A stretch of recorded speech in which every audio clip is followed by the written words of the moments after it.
Litigation. Let's move on to the next really great one. Nancy, let's talk about the other partner in this deal, the tax guy.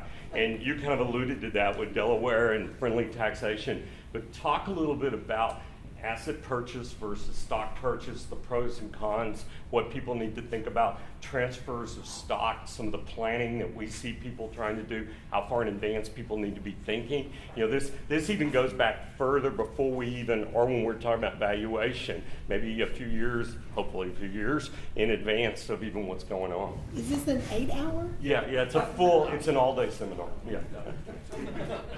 We'll give you at least 5 minutes. Okay. So we've been talking mostly about selling stock, but you do have a choice of selling stock or assets, and then you have what kind of entity are you. So if you're a corporation, a C corporation, and you sell stock and you're the owner, then you're going to get capital gains out of selling stock. However, if you are selling assets, then you're going to have ordinary gain that is stuck inside of the corporation.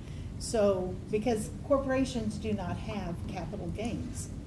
So then you have ordinary income, and how are you going to get that income that is inside the corporation out to yourself, the shareholder of an empty shell corporation that now only has whatever has been paid to you, cash or a note or whatever.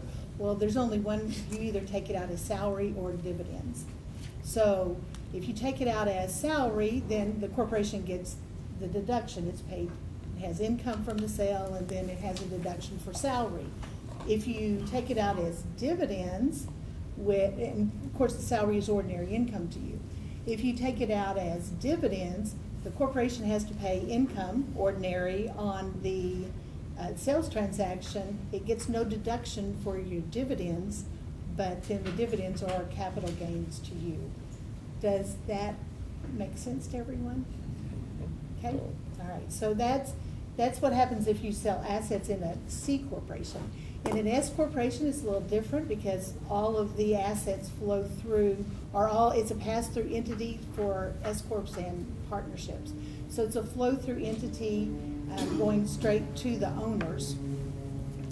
So when you sell assets, whatever the sales price gets allocated to each different asset. So if you're selling inventory, it's ordinary. If you're selling fixed assets, then you're going to have some recapture of depreciation. You're going to have some capital from the unrecaptured.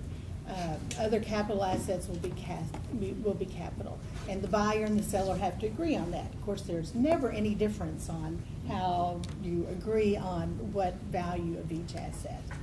So, so that was really fast through that. But the real thing you need to think of if you're thinking about selling your company is what do you do at least a year in advance, and that is you get your estate plan taken care of. And you see if you need to pass some of your stock ownership over to within your estate plan. It's really, really important because you're going to be taking care of different rates. You're going to be passing your estate to different generations. If you are taxed today with the new tax rates at capital gain rates, when your adjusted gross income or your taxable income is $457,000, you're at the 20% tax rate plus the new investment tax of 3.8%. Then your 23.8% is your new tax rate. Your ordinary tax rate is now 39.6 at that same income tax. So it's really important to do tax planning, and you need to do that just as soon as you can. Start doing that while the value is low. The lowest value you can gets you the most value for your money. All right, go ahead. Can you guys touch on purchase price allocation in the definitive documents? Any advice you would have there? As they alluded to, Well, you're gonna certainly want to try to put as much of the sales price into goodwill as you possibly can, because you're going to get the benefits of capital gains for selling goodwill.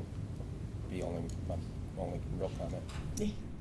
There, of course, does have to be the allocation. I mean, the document has to be in there. Yeah. That is Well, part the of parties it. have to agree, of Yeah, course, the on parties what the have to allocation agree is gonna be. and sign off so that it's treated the same on either side, you know.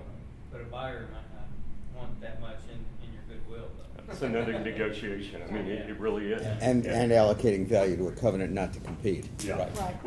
Which is the last thing that I wanted to talk about. It